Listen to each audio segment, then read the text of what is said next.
అధికారం మారితే తప్ప ఈ ఊరు బాగుపడదు. రానా నాకు ఇది వినిపించింది, నేను చెప్పనా? ఏంటే రంగస్థలంలో రాజకీయం మొదలైంది, ఎన్నికలకి సిద్ధం అవ్వండి ఫణేంద్ర భూపతి గారు.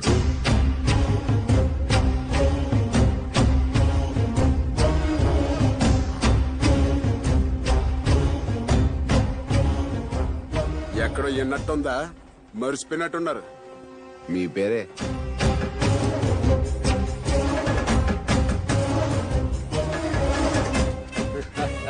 వెళ్ళొస్తాం ఫణేంద్ర భూపతి గారు. ఇది నీ జాతికి కూడా గొంతులుగుతుంది. వీళ్ళకింత ధైర్యం ఎక్కడి నుంచి వచ్చింది పేషెంట్ గారు? ఈ ధైర్యం ఏడదు కాదురా, వీళ్ళెత్తుకున్న జెండాది.